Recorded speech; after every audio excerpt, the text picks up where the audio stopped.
Yooyyaa ashamaa akkam bultan daawwattoota kennaa jaallatamoo fi kabajamoo tamsaasaa kennaa ka odeeffannoo ka guyyaa har'aa isin biraan gahuu fi argamne jirra. Guyyaan har'aa kun ammajjii 27 barrii 2021ti. Odeeffannoo sa'aatii kana qopheeffannee qindeeffannee isin biraan gahuu fi argamne jirra. Warri sagantaa kana daawwachaa jirtanii dhuftanii waan daawwattanii fi hedduu isin galateeffannaa. Sagantaa kana qoqoodaa faffacaasaa wajjin nu gayaa yookaan ammoo waliin nu dhaqqabsaa isiniin jechuu barbaanna. Tamsaasii ammaan tana kan hojjechaa jirru kun rakkoo teeknikaa jajjabaatu nu qunnamaa jira. Rakkoon teeknikaa kun odoo jirtu odeeffannoo isin biraan gahuu fi carraaqaa jirra. Yoo jidduun qulqullinni suuraa yookaan ammoo sagalee hin jirre taanan rakkoo teeknikaa qabnu sunirraa waan ta'eef akkasittuu akka nu hubattanii abdanna. Daawwattoota keenya jaallatamoo fi kabajamoo amma gara odeeffannoo isin biraan gahuu fi karoorfannetu dabarra. Dhaddachi dhimma Jawaar Mohammadiitii fi hidhamtoota siyaasaa gad hafan yookaan ammoo nama 24 laaluu har'a addaan cituun dhagahamee jira. Sababni dhaddachi kun addaan cituun isaa dhagahamee fi deeggartoonni Jawaar Mohammadii kawayaa keelloo yookaan ammoo booraa uffatanii mana murtii akka hin seenne warri tika mootummaa waan godhee fi akkasumas warri tika mootummaa dhaddachi banaa kana guutanii adeemsi har'a sila geggeeffamu kunni akka inni gufate godhe jechuudhaan dhagahamee jira. Guyyaa har'atti dhaddachi sila dhimma Jawaar Mohammadii faatii laaluu fi karoorfatee kan inni laaluu ture himata fooyya'ee abbaan alangaa fide. Sun irrattuu yaada himatamtootatii fi akkasumas mormii abukaatoo seeraa dhagahuufii ture. Haa ta'uutii malee akkuma dhaddachi guyyaa har'aa jalqabeen mootummaan waraana isaa achittuu bobbaasuudhaan warra deeggartoota Jawaar Mohammadiitii fi hidhamtoota siyaasaa ka deeggarsa isaanii ibsuu fi mana murtii dhufanii hidhuu jalqabanii. Warra kana akka odeeffannoon Finfinneerra dhufti jettutti haga ammaan tana lakkoofsi nama 90 oliiti haga 100 olii qabamee hidhamee mana hidhaa kutaa bulchiinsaa lidata bakka manni murtiitti argamu achittuu walittuu qabaman yookaan ammoo achittuu hidhaman jechuun dhagahamee jira. Yeroo isaanii hidhaman kana namni achi jiru cuftunuyyuu namni afaan Oromoo dubbataa cuftuu qabamaa akka ture ka dhagahamaa jiru. Adeemsi mana murtii ka har'aa sila jechuun yaada hidhamtoota siyaasaa fuudhuu fi akkasumas mormii abukaatowwan yookaan ammoo gorsitoonni seeraa ka hidhamtoota kana dhiyeessanii adeemsi mana murtiitu dhiyaachuu addaan citee jira. Huccuu keelloo kana warri uffate deeggartoota Jawaar Mohammadiitii fi hidhamtoota siyaasaa Oromoo maraati. Mani hidhaa ka har'aa kun jechuun dhaddachi har'aa bana oolee kun jechuun nami hundinuyyuu irrattu hirmaachuu danda'a yookaan ammoo nami cuftinuyyuu qooda irratti fudhachuu akka dandayu ka dhagahamee jiru. Haa ta'uutii malee mootummaan warra wayaa keelloo uffate kana warra seeraa alaa yookaan ammoo warra jechuun dhaddachi kan irrattu hirmaachuu hin dandeenye jedhee guuruu akka inni jalqabee gara mana hidhaatti guuruu akka inni jalqabee ka dhagame. Dhaddachi kun bakki inni geggeeffamutti deeggartoota Jawaar Mohammadii fa'aa hidhuu qofaa odoo hin taane warra jechuun Jawaar Mohammadii fa'aa deeggaruuf dhufe kawayaa booraa uffate yookaan ammoo keelloo uffate qabanii dhaddachi kanaaf warra mootummaan qopheeffate humni tikaa mana dhaddacha kana seenee guutee jira. Akka dhagahamettu warri dhaddacha kana guutee kaa'uufii isaaniitii fi warra ammoo huccuu yookaan ammoo wayaa boora uffatee Jawaar Mohammadiitii fi hidhamtoota siyaasatii fi deeggarsa kennanii kana qaqqabee mana hidhaa geesse warri qabamee akka odeeffannoon jirtutti warra sagantaa kana mootummaan sagantaa jechuun uffata keelloo uffachuu yookaan ammoo uffata boora uffachuu kana warra yaada kana maddisiise warra waan kana godhee dhaddacha kana jechuun bifa dhaamsa siyaasaa qabu godhuu fi carraaqee jedhamanii hedduun isaanii akka hidhamanii nama kalee OMN irratti dubbattee sochii kana duuba jirti jedhamtee yaadamtu masarat dhaabas hidhamtee qabamtee jirti. Bakki kana warri jiranii hedduu aktivistoonni warri waan kana qindeesse jedhamanii shakkamanii hedduun isaanii qabamanii gara mana hidhaa geeffamanii mana hidhaa kana yoo geeffamanittu nama afaan Oromoo dubbatu kan naannoo san jira cufayyuu walumaa galattu qabanii hidhaa akka turanii kadhagahamee jiru.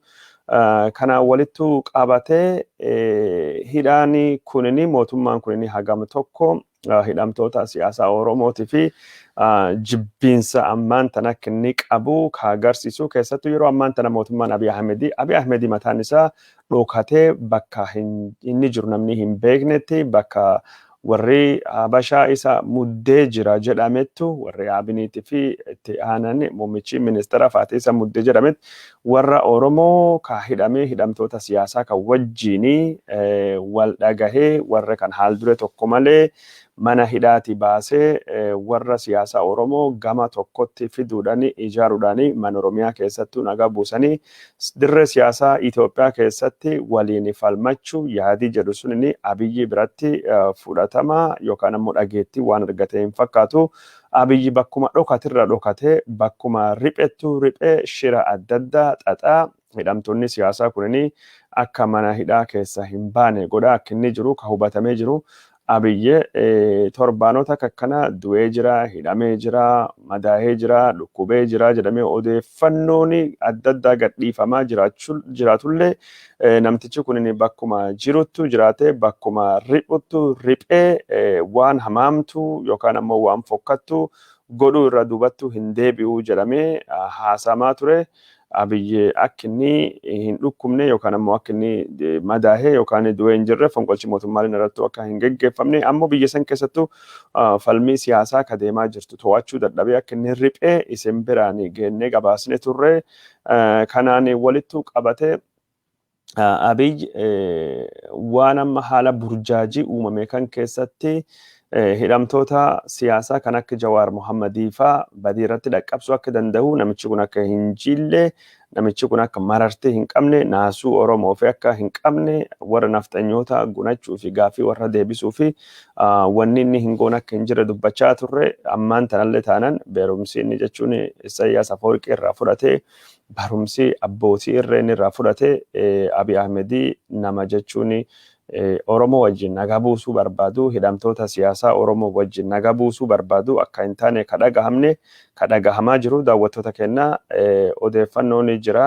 amma akka agarsiistutti dhaddachi dhimma Jawaar Mohammadii falaalu dhaddachi jechuun Baqqalaa Garbaa falaalu dhaddachi dhimma hidhamtoota Oromoo laalu har'i jechuun akka barbaadamettu dhaddachi kunini geggeeffamuu hin dandeenye sababni dhaddachi kun geggeeffamuu hin dandeenye fi warra Jawaar Mohammadii faa Baqqalaa Garbaa faa Hamza Boorana Shamsaddiin Xahaati fi hidhamtoota siyaasaa 24 galmee kan irrattu himatamanii OMN dabalatee namni jaammoo bakka hin jirrettu himatame warra san keessa nama akka Dr. Biraanuu Masqal Abbabee Sanyii faa kan akka Girmaa Dajanee Guutamaa faa akkasumas nama akka Dr. Tsaggaayee Araarsaa faa bakki isaan hin jirretti mootummaan kun himate dhaddachi sunini har'a jechuun adeemsifamuu hin dandeenye sababni isaa deeggartoota hidhamtoota siyaasaa kawayaa keelloo uffatan yookaan ammoo kawayaa boora uffatanii akka qabamanii hidhamanii manii warri jechuun tikaa qabanii murteessanii haga warri kun gadhiifamuu asi haga warri kun bahuu asi dhaddachi har'aa kunini dhimma kenna ka jedhame ilaaluu hin danda'u jedhanii Jawaar Mohammadii faatii falmii kaasanii falmii kan irratti hundaa'uudhaanii manni murtii ka dhimma kan laalaa jiru baallama guyyaa har'aa kasila jechuun jechoota hidhamtoota siyaasaa fuudhuu fi akkasumas kasila falmii yookaan ammoo mormii abbootiin seeraa gorsitoonni yookaan ammoo iyyuu abukaatowwan Jawaar Mohammadii fa'aatii dhiyeessanii himata abbaa alangaa irrattu kaadha gahuu sunini addaan citee jira yookaan ammoo jechuun guyyaa biraattuu dabarfamee jira. Warri naannoo kanattu argame waan isaan barreessanii tokko lama isinin biraanii kenna. Obsa Abdiisaa qeeroo bakka kanattu argaman keessa nam tokko hidha jala miliqee yookaan ammoo hidha jala bahee jira. Obsa Abdiisaa ji'a 6 oli hidhamee dhiyoo kana mirga wabiitiin gadhiifame galme jechuun Kolonel Gammachuu Ayyaana ka warra ABO'tiin warra himatame keessa akka obsa Abdiisaa barreessatti baallama mana murtii dhaddacha yakka lidata har'a hirmaachuu fi namoonni dhufanii hedduun poolisii federaalii fi finfinneetiin gara mana hidhaatti guuramaa jiru. Keessattuu namoonni uffata halluu keelloo uffatanii gaafii malee qabamanii konkolaataa poolisii seensifamaa jiru.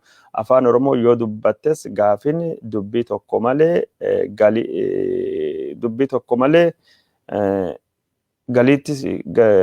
galiittis qabatu. Sababa afaan Oromoo dubbatte qofaa fi fuuldura mana murtii poolisiin qabanii jennaan maaloo gad na dhiisaa haadha kiyya waldhaansisuufan hospitaala Baalchaa fidee hospitaal Baalchaa fidee jedhee otoo kadhatu humnaanii fudhatanii qajeelaniiru jedhan. Jechuun namni kun nama haati isaa irraa dhukkubsattee haadhi isaa yaalsisuu fi mana yaalii Baalchaa jira. Hospitaala Baalchaa. Hospitaalii Baalchaa jechuun bakka mana murtii sunitti walitti dhiyaata. Achirraa isa mana farmaasii barbaadu fi deemaa jiru. Afaan Oromoo dubbata qabame.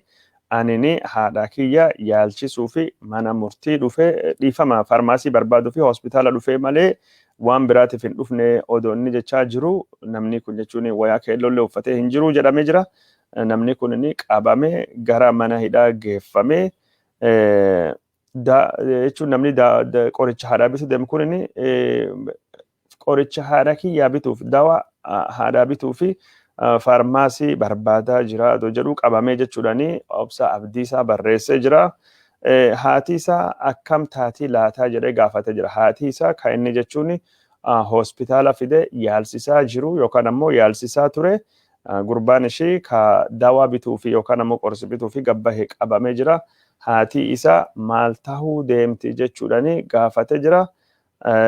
Yeroo ammaan tana aayyeen teenya bakka sana baay'een keenya bakka sana irra bittinnoofne jirra jechuun dogongora qubatti jira. Hedduun isaanii bakka sana irra bittinnaawanii mana hidhaa irraa bakka mana murtii irraa addaan facaafamanii gargar yaa'anii jiranii.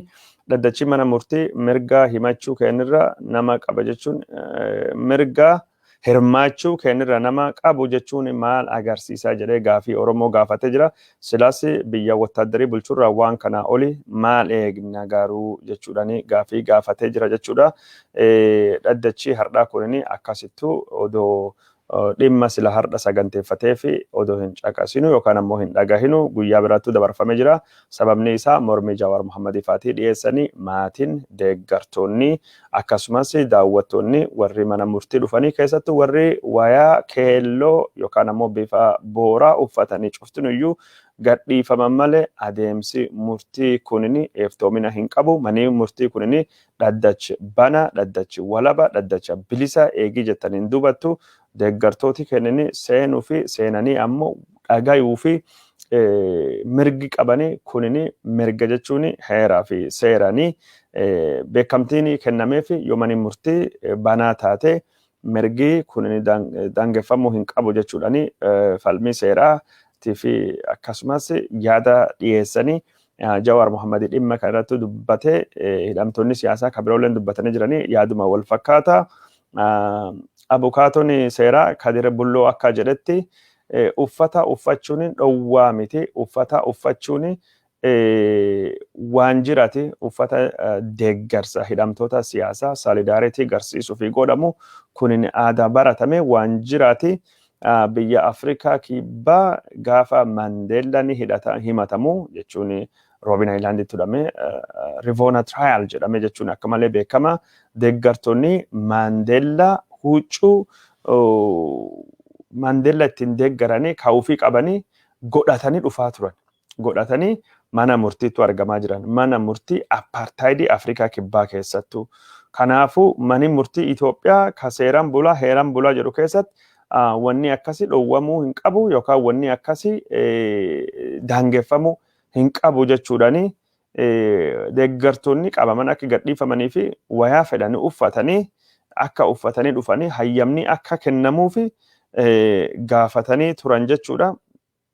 Isaanii gaafatan kana mani murtii dhimma kanaa fi torbaan dhufuttu deebii kennuu fi baallamatee jira. Amma akka odeeffannoon jettu jirtutti odeeffannoon biyyirra dhuftu warri jechuun qabame haga ammaan tana gad hin dhiifamne nama hedduutu qabame nama hedduutu guurame mana hidhaa moggaa mana murtii jiru kutaa bulchiinsaa Finfinnee kutaa magaalaa Finfinnee kutaa bulchiinsa Liddatatti argamu yookaan Caffeetumaatti argamutu geeffame jechuudha. Akkuma duratti jechuun obsa Abdiisaa barreessattu namni naannoo sanitti argame ka afaan Oromoo dubbataa warri hospitaala Baalchaa dhufe cuftunuyyuu warri mana qorichaa barbaada olii gad deemu hundinuu afaan Oromoo yoo dubbatanii hidhamanii jirani. Saamu'eel Baqqalaa gurbaa Baqqalaa Garbaatii dhaddacha har'aa kan gubbaatti waan argee akkasi barreessee jira. Huccuu keelloo uffattee dhaddacha irratti argamu hin dandeessu jedhamee har'aan murtaa'e. Boora ammoo mooraa mana murtii keessatti afaan Oromoo dubbachuu hin dandeessu jedhama. Iftaan ammoo Oromoo lama ta'ee walitti qabamee deemuu fi taa'uun hin danda'u siin jedhu. Warri har'aa keelloo uffatanii deemtanii galata guddaa qabdu leencota keessanitti haamilee guddaa hortaniittu tokkummaan keessanii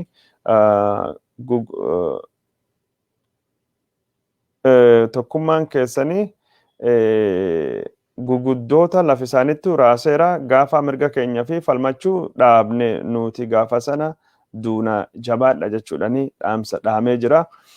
Wanni jedhu har'a huccuu keelloo yookaan ammoo boora uffattanii mana murtii dhufuu hin dandeettanii borii mana mooraa keessattuu afaan Oromoo dubbachuu hin dandeettan jedhanii isin hidhanii. Iftaan ammoo namni Oromoo takka yookaan lama waliin dhaabbachuu waliin taa'uu hin danda'u jedhamee san hidhamaa jedhee dubbatee jira. Saamu'eel jechuun kun taa'ee jira. Kunini ammumaan tanaayyuu waan ta'aa jira. Mooraa murtii keessatti afaan Oromoo warra dubbachaa ture cufa mana hidhaatti guuraa turanii afaan Oromoo dubbachuu akka hin dandeenye afaan Oromoo akka nama yakkisiisu yookaan akka afaan Oromoo dubbachuun yaada yakkaa yookaan karoora yakkaa akka qabdutu laalamte akkatiin qabamtu kun mana murtii irraa har'a arginee jirra. Karaa biraatiin immoo namni Oromoo takka lama yoo walitti dhufu waliin taa'u dhimma siyaasaa mari'atamaa jedhee komaande poostiin dhowwa. Kun hundinuu waan ta'aa jiru ammaan tana Oromiyaa keessatti wanni ta'aa jiru kana mana murtii har'aa kasila geggeeffamuu fi yaadame namni hedduun abdii guddaa qaba.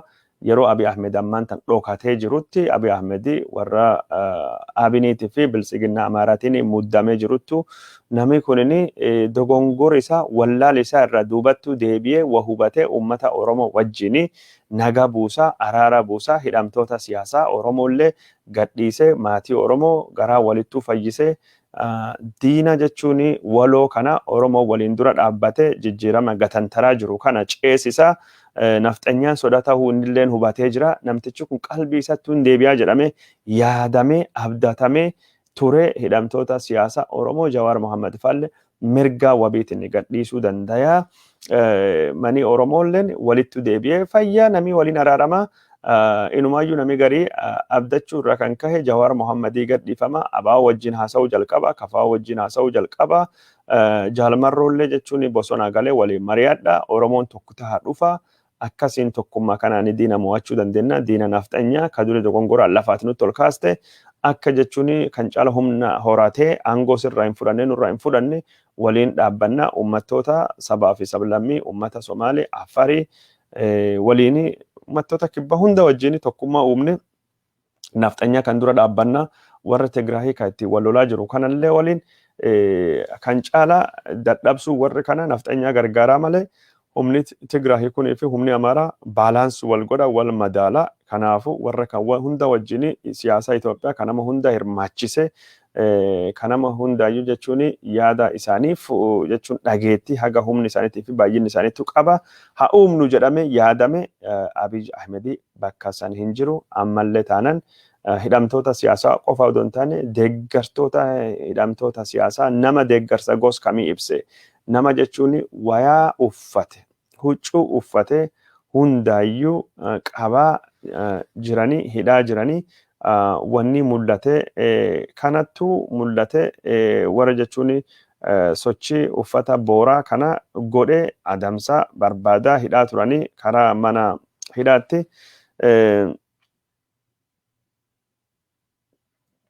yeroo ammaan tana Oromoo Yellow Movement Challenge ka jedhu miidiyaa hawaasummaa gubbaatti namni wayaa booraa yookaan ammoo wayaa bifa keelloo halluu keelloo uffatee deeggarsa isaa ibsaa jira. Deeggarsa kana ka ibsanii mootummaa kana rifachiisee sodaachisee jira. Warri jechuun waan kana godhe keessa akka odeeffannoon jirtutti warri har'a hidhaman keessa Masarat dhaaba kenne warra jechuun sochii kana jalqabsiisan yookaan jalqabde yookaan gahe taphattee mootummaan shakku waabii burqaa nama jedhamu kunilleen warra waan kan keessa mootummaan hirmaannaa qabaa jedhee yaaduu fi yeroon tolosaa warri kun cuftinuyyuu hidhamee jira jechuudhaani dubbatamaa gabaafamaa jira. Namni 90 olii qabamee jira mana murtii karaa dhaddacha har'a irrattu warra wayaa booraa uffatee Jawaar Mohammadiifaa fi deeggarsa kennuu fi gara mana murtii deemee sila warri wayaa kan uffatanii adeemsa dhaddacha irra dhagayanii deeggarsa isaanii ibsanii haamilee hidhamtoota siyaasaa kennuu fi mootummaan akka warra kana dhimmi kunini dhimma hidha siyaasati dhimmi kunini dhimma seerati miti haqaati miti gadhiisuu fi deeggarsuu fi ibsuuf ture mootummaan Itoophiyaa waan akkasii kanaa fi obsa hin qabu.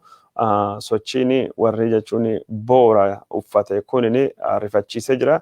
Mee karaa deeggartoota mootummaa Itoophiyaa irraa waan kan ilaalchise wanni hagammaa dubbatame miidiyaan mootummaa dhimma kan irrattu gabaasee hin jiru. Miidiyaan mootummaa Itoophiyaa waan inni yaadaa jiru Aduwaa ayyaana injifannoo Aduwaa barana kana bifa addaatiin kabajamna. Injifannoon Aduwaa ka Xaaliyaan irrattu argamee fi injifannoo jechuun juntaa Hiwwahaati wayyaan irrattu argame jedhanii waliin akeeka Abiyyi faarsuu fi qophaawaa jiranii. Abiyyi kuno ka Oromoo wajjin araaramaa jedhame dhokatee bakka dhokatetti shira jechuun Oromoo irrattu xaxaa jira. Inumaayyuu namni garee silaa Abiy Ahmed adoo karoorisa tahee fi hidhamtoota siyaasaa kanallee waa godhee biyya kana balleesse antiyyaafuu dhukkubee jira. Fonqolchiin irratti godhame awwaan kan quba hin qabu jedhe jala bahuu fi karoorfatee jira. Wanni Abiy Ahmediitii fi wanni Kim Jong-un ka Kooriyaa kaabas wal fakkaata. Kim Jong-un jechuun namni isa jaalatu isa hordofu ka biyyiti Kooriyaa kaabaa hordoftu Eertiraadha. Eertiraa ka bulchu Isaayyaas Afwerqiiti. Isaayyaas Afwerqi ammoo abbaa Abiy Ahmediiti ka yaada jechuun Abiy Ahmedii hedduu Isaayyaas Afwerqi irra dhufaa jedhameeti ka gabaafamaa jiru. Isaayyaas Afwerqi yeroo ammaan tana waan Abiyyi godhu kan hundaayyuu godhee keessa bahee darbee jira. Abiyyi ammisa keessa akkuma isaa dhokate saatii dhokatettu dansaa hamtuu gargari baafatee warri sin deeggarre ficcisiisa karoora hedduu xaxee xinxalee Abiy Ahmed gaafa dhokatuu fi gaaf inni biyya bahu yeroo hunda wayittu tayaa gaaf inni sochii Raashiyaa deeme Jawaar Mohammadiif irrattu ajjecha yaalii godhame gaaf inni bakka wayi deemu woomattu dhalata waan gos kanattu jira. Gaaf inni Ameerikaa deeme Simmenyootti du'e Simmenyoo Baqalaa. Wanni Abiy Ahmed waan akka malee nama ajaa'ibu namtichi kun ammallee Oromoo wajjin nagaa buusuu fi araara buusuu fi hin barbaadu. Wanni nafxanyaa wajjin inni godhaa jiru aangoo fi wal dhabaa jiran malee karoora yaadatii fi ideoloojii yookaan ammoo falaasama irratti wal dhabaa akka hin jirre waan gos kanattu tayaa jira. Dabballoonni OPDO waan har'a guyyaa har'aan tahe kan irrattu ilaalchisuudhaani akka sadanii barreessanii jiranii. Iskindir Neggaa akka hiikamuu fi deeggartoonni isaa otoo uffata alaabaa lemmuuxii sana baay'inaan uffatanii dhaqanii naannoo dhaddachaa mana murtiitti mallattoo jeequmsaa uumanii isini warri har'a uffata keelloo uffanne dhaddacha irratti sagalee dhageessifna jettani kun maal jechuu ture. Madaalawaa ta'uu waan qabnuuf jechuudhani kiyya Harargee kaa jedhamu takkini alaabaa limmuxii Itoophiyaa uffachuu fi alaabaa limmuxii Itoophiyaa ka jechuun alaabaa seera qabeessa hin taane ka biyya uffachuu fi uffata keelloo uffachuu kana walittu akeekee jira. Kun jechuun waan fudhatama hin qabne alaabaa suni yoo sila uffatanii dhufanillee namni Itoophiyaa jechuun alaabaa kana bifa wayaatiin godhatee uffatee eegii dhufe jechuun deeggartoonni isaanii akka jechuun yaada isaanii ibsachuutti mootummaan dura dhaabbachuu hin qabu. Warri jechuun alaabaa uffatee dhufe alaabaa irraa fuuna jedhanii alaabaa mootummaan naannoo Amaaraa baasaa hin jiru. Raayyaan ittisa biyya alaabaa Itoophiyaa fannisaa hin jiru. Tigraahii keessattuu alaabaan federeeshinii bu'ee alaabaan Itoophiyaa limmuxiin fannifamaa hin jiru. Bakka waajjirri muummicha ministeeraa jirutti jechuun alaabaan kun fannifamaa hin jiru sagantaalee isaa irrattu. Garuu jechumaa fi jenne kan hundaayyuu isinuun beektanii alaabaa Itoophiyaa akka namattu akka dhuunfatti alaabaa durillee alaabaa federeeshinii namni waan fedhu uffachuuf mirgi qaba. Namni waan fedhu uffachuuf mirgi qaba. Waan kanattuu jira jechuudha. Taayyee danda'aa faati warri silaa abiyyi keessan dubbataa jedhamee dubbatu dhimma kan irrattu hagamma waan inni barreessee hin jiru. Waan gos kanattuu deemaa jira jechuudha. Daawwattoota keenya jaalatamoo fi kabajamoo dhaddachi har'aa haala gos kanaatiin adeemsi isaa kasila dhageettii qopheessuuf yaadame odoo dhageettiin sun hin taane akka oolee ka hubatame nulleen odeeffannoo kana jechuun jala buunee waan dhageenye isin biraan gahuu deemna. Sochii kana sochii yellow movement ka jedhu kana sochii jechuun bifa keelloo yookaan ammoo bifa booraa halluu kana warri wayaa jijjiirratanii akkas godhatan hedduu isin galateeffannaa. Haashtaagii kanallee hordofaa. Sochiin kun ammaan tana Opiidiyoo baharaaksee muddaa jira. Hidhamtoota siyaasaa sagalee ta'uu fi bifi halluun kunini bifa jechuun wayaa hidhamtoonni siyaasaa akka uffatanii godhamanii dirqisifamanii isaan gadhiisa yookaan nuun cuftunuyyuu waliin hidhamaa jirra hidhamnee jirra. Isaan mana hidhaa xiqqaa keessa jiranii namni gadafe ammoo mana hidhaa bal'aa Itoophiyaa keessa jira. Warri biyya ala jiraannulleen qaamaan bilisallee taanu yaada warri wajjin hidhamne jirra. Warri nuuf hidhame waan jedhu kanaani sochiin kunini geggeeffamaa jira jechuudha.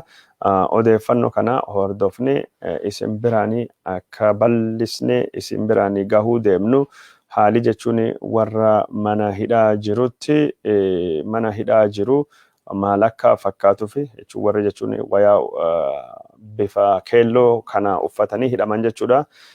Hidhamtooti siyaasaa dhimmi warralleen ka torbaan dhufuu fi baallamame akkamittuu akka deemu odeeffannoo isin biraan gahuu deemna. Miidiyaan Itoophiyaa hagamma adeemsa mana murtii kanirrattu wanni inni dubbate hin jiru. Kanaan durattu yoo san beektan taate gaafa Jawaar Mohammadina dhukkubaafaa jedhee mana murtii jeeqee akkas godhee jinni manxarayyoo jedhanii waan hin taane walitti qabanii odeessaa turanii.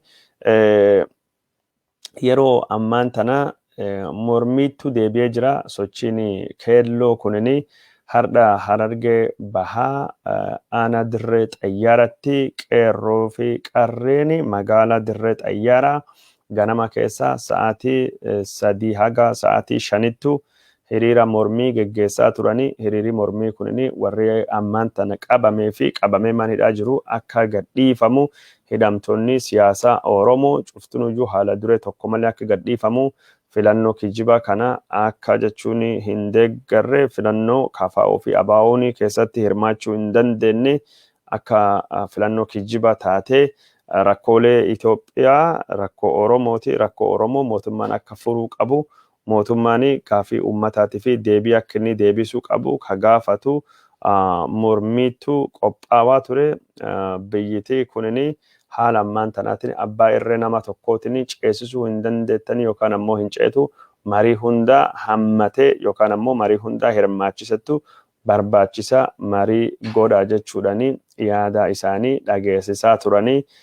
Mormii gos kanattu geggeeffamaa ture. mootummaan kunini mormii gosa kanaatii fi falmii gosa kanaatii dhageeffatee deebii kennamoo hin kennu kawalumaan laallu taana dirree xayyaaraa keessattu hiriirii qophaa'ee hiriirii kunini mootummaa mormaa mootummaa balaaleffachaa turanii qeerroo fi qarreen yeroo ammaan tana qophaawaa jirti. Abiy Ahmedii Jawaar Mohammadii fa'a mana hidhaa irraa dhiisuu hin deemu. Jawaar Mohammadiitii fi hidhamtoota siyaasaa kabilisa baasuu mormii qeerroo fi qarreeti. Qeerroo fi qarreen mormii qophaawaa falmii qophaawaa qeerroo fi qarreeni Jawaar Mohammadii fa'a ka gaafa biyya alaatii galu Arrabbii fi Oromoo abdada jedhuu fi abdii hataanu sochiin jettu tayaa jirti. Mormiin wayaa boora uffatan kun Oromiyaa bakka adda waliin gayaa jira. Yeroo ammaan tana mootummaa Abiy Ahmedii raasaa akka jiru mormiin kun Harargee bahattu kun dirree xayyaaratti warri dhagahamee jira. Mormiin kun amma godina Arsii lixaa magaalaa Shaashamannee keessatti qeerroo fi qarreeni wayaa boora uffattee mormii warra dhageessisaa akka jirani manneen barnootaa keessatti manneen yaalaa keessatti wayaa boora uffachuun aadaa tahee jira. Wayaan boorii kunini bifi isaa kunini tokkoffaa jechuun hidhamtoota siyaasati deeggaruu fi nulleen hidhamnee jirra hidha irraa baasaa jechuu fi wayaan bifi boorii kunini hiika adda addaa illee qaba. Jalqaba waggaa haarawaa jalqaba waan haarawaati jalqaba sochii haarawaati jedhamee jira. Kaan ammoo boor jechuun of eeggannoodha. Yoo namni tokko waballeesse sadarkaa addunyaatti bifa keessattuu warri kubbaa miilaa faatii kubbaa taphatanii bifa booraa agarsiisanii yoo namni balleessa irraan dabannee diimaa agarsiisanii qeerroo fi qarreen Oromiyaa haga obsee mootummaa kan amma boora agarsiisee jira. Yoo mootummaan kun kan caala gaafii Oromoo kadagatee nafxanya wajjin ta'e Oromoo miidhu taate diimaa agarsiisuu deemaa waan jedhullee dhaamsa qaba jechaa jiranii. Godinaalee adda addaa keessatti amma kun mormiin jalqabee jira. Sochii halluu booraa yookaan ammoo jechuun bifa keelloo kana miidiyaa hawaasummaa gubbaalletti jabaatee cimee deemaa jiraachuun dhagahamee jira.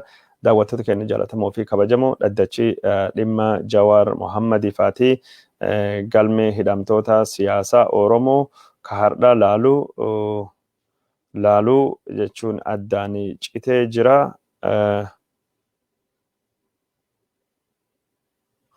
Dhagahamee jira.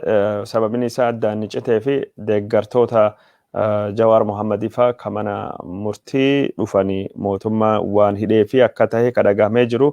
Dhaddachi hardhaa cufaa tahee nama Oromoo dhiifama. Dhaddachi hardhaa kunini nama Oromoo ka keelloo uffate hundaaf iyyuu cufa ture.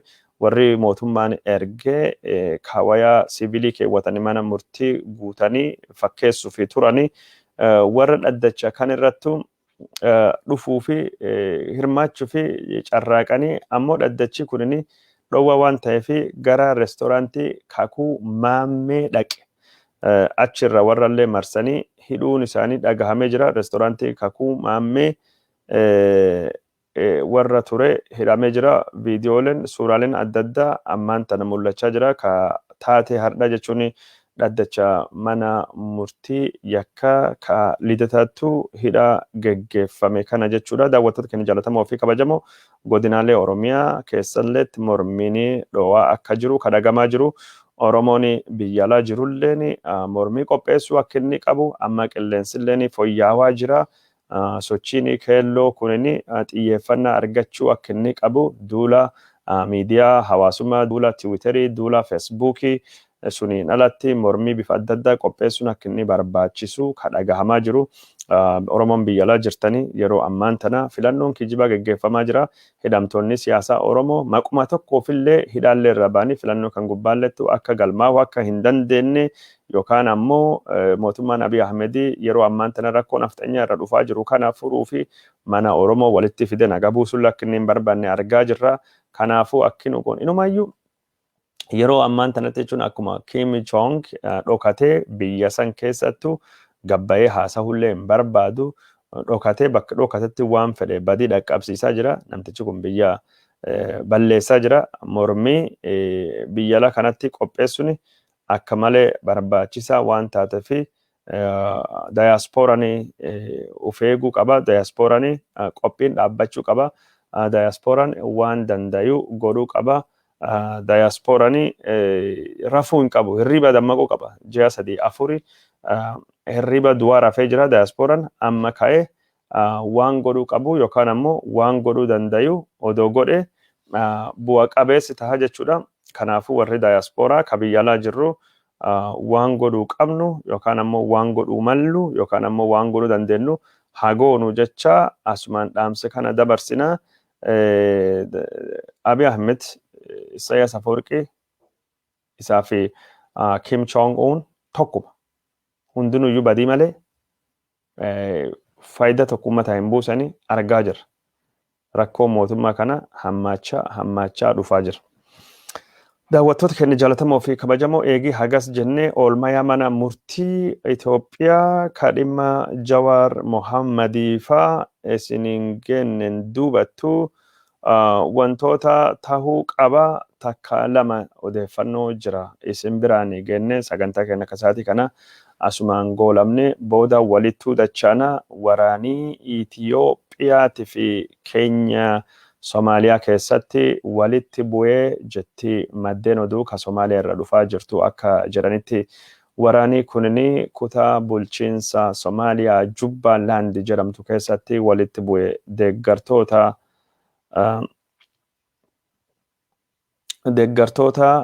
Ahmed Madobe hoogganaa Jubbalanditii fi akkasumas deeggartoota Abdullahi Farmaajo pirezidaantii Somaaliyaa jidduutti lola geggeeffame kanaani waraanii Keenya Ahmed Madobe yoo deeggaranii taate waraanii Itoophiyaa ammoo Abdullahi Farmaajo pirezidaantii Somaaliyaa deeggaruudhaani guyyaa tokko fi walitti waraansi kutaa bulchiinsa Jubbalandii kana keessattuu geggeeffame jedhamee jira. Haa ta'uutii malee maddeen oduu Somaaliyaa ka waraanii Itoophiyaatii fi Keenya waraanii Itoophiyaatii fi Keenya Somaalii kutaa bulchiinsa Jubbalandii keessatti wal lolaa yookaan wal hadhaa oolee jedhan kunini hadhii kanaan yookaan ammoo lola kanaanii miidhanii hagam akka dhaqqabee fi madoo fi namni du'ee jiraachuu isaa maddeen kunini waan jedhanii akka hin jirre ka dubbatamaa jiru. Yeroo ammaan tana hariiroon Itoophiyaatii fi hariiroon Somaaliyaa akka hariiroon Itoophiyaatii fi hariiroon Keenya akka hammaachaa jirtu kadhagamaa jiru. Keessattuu walgahii Igaadii irratti Uhuru Kenyaata pirezidaantiin Keenyatii fi muummichi ministeera Itoophiyaa Abiy Ahmedii afaan walitti deebisanii wal arrabsanii eegii jedhameen duubattu hariiroon biyyoota lamaanii kunini akka hammaate ka dubbatamaa jiru. Yeroo ammaan tana Keenyaan Ahmed Madobe bulchaa Jubbaland yoo deeggartu Itoophiyaan mootummaa Abdullahi Farmaajo deeggarte. Ahmed Madobe gosa Ogaaden yoo taatu sochiin isaa ka Ogaaden ka Jubbaland mootummaa qabachuu kunini Ogaadenii Itoophiyaatinis akka deeggaramu sochiin Ahmed Madobe sochii ONLF adda bilisa baasaa biyyaalessa Ogaadenii ka mootummaa Itoophiyaa irraa walabummaa saba Somaalii barbaadu akka walittuu hidhatu ka dubbatamaa jiru. Mootummaan Abiy Ahmed biyyoota gaafa Afrikaa hedduu waliin yeroo ammaan tana haalli dippiloomaasii isaa lallaafaa dhufuuttu dubbatamaa jira. Torbaanuma kana keessatti waraanii Itoophiyaatii fi waraanii Eertiraa magaalaa Addigraatiitii fi Maqalee birattu walitti bu'uun isaanii dhagahamee jira. Waraanii Eertiraatii fi ka Itoophiyaa sabbisaa walitti bu'anii fi miseensonni raayyaa ittisa biyya Itoophiyaa saamichaa waraanii Eertiraa geggeessaa jiru balaaleffachuun akka ta'e kadhagamaa ture. Eertiraan kan naannoo Tigraay akka malee saamuu isii himamuu yeroo ammaan tana meeshaalee waraanaa taankilee dabalatee meeshaa waraana Itoophiyaa gara Tigraay irraa Eertiraatti fe'achaa jirti hamii jedhutti bal'inaan gabaafamaa jira. Mootummaan Itoophiyaa yeroo ammaan tana Keenya fi Eertiraa qofaa miti ka wal dhabaa keessa jiru daangaa Itoophiyaatii fi Suudaan irrattu ammallee walitti bu'iinsi akka geggeeffamaa jiru ka dubbatamaa jiru.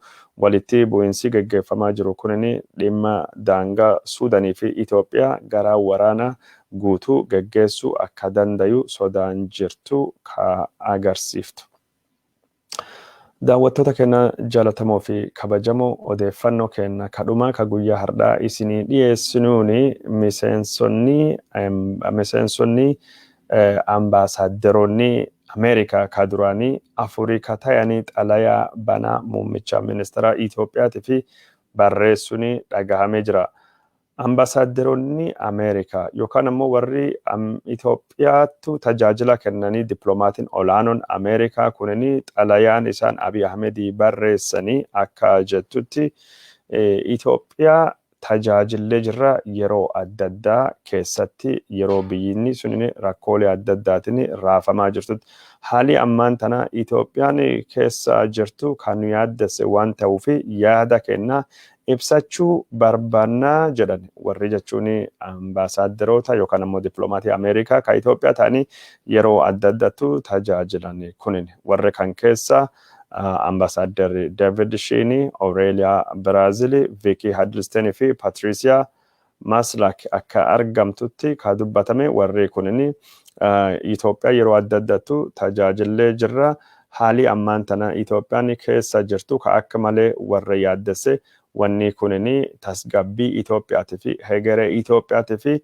ka akka malee hamaa jechuudhani xalayaa kana si barreessu barbaanne jechuudhani Abiy Ahmediitii fi xalayaa kana barreessanii yeroo ammaan tana waraanii Tigraahii keessattuu geggeeffamu uummata 60,000 olii buqqisuudhani akka refuujii ta'anii gara Suudaaniitti baqatanii godhee jira.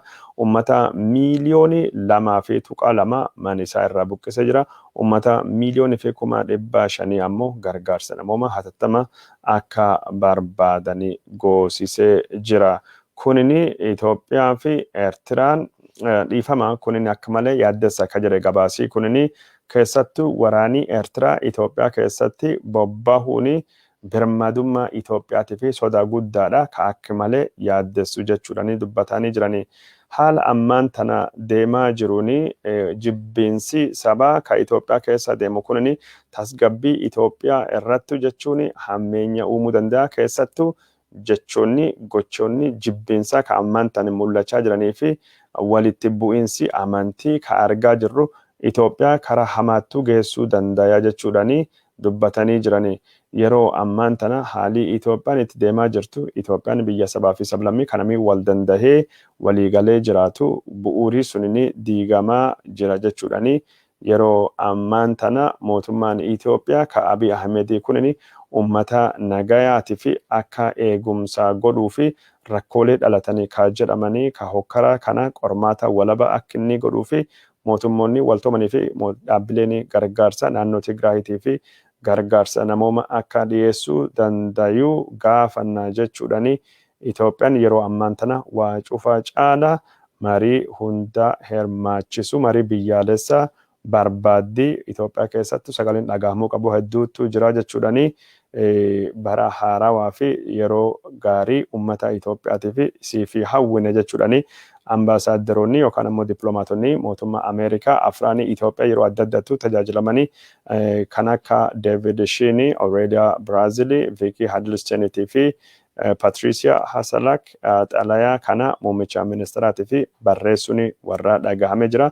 Daawwattoota keenya jaalatamoo fi kabajamoo ambasaaderii Itoophiyaa ambasaaderii Ameerikaa ka Itoophiyaa ture ka dhiyoo kana bahe Mike Reiner xalayaa yaada wal fakkaatu dhiyoo kana ibsatee jira.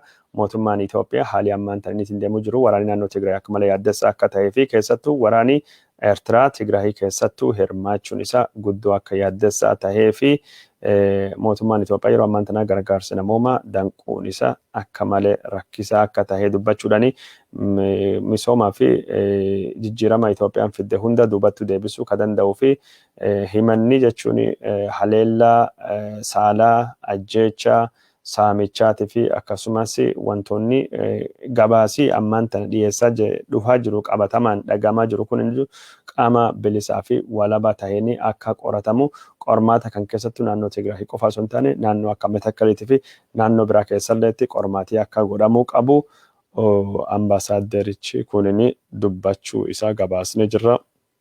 Yeroo ammaan tana Itoophiyaan Ameerikaa wajjin embaasiin ishiin qabda ambasaaderin ishiin qabdu kan ammaan tana ka'ee jira. Nama ambasaaderii tahee Joe Biden muudu dhiyoo kanattu ka dhagahu yookaan ammoo beekuu dandeenyu taha. Daawwattoota keenya jaallatamoo fi kabajamoo waan nu daawwattan hordoftaniif hedduu isin galateeffannaa tamsaasii keenya ka guyyaa har'a hagasuma booda walitti dachana nagaan nu oola nagaan nu bula.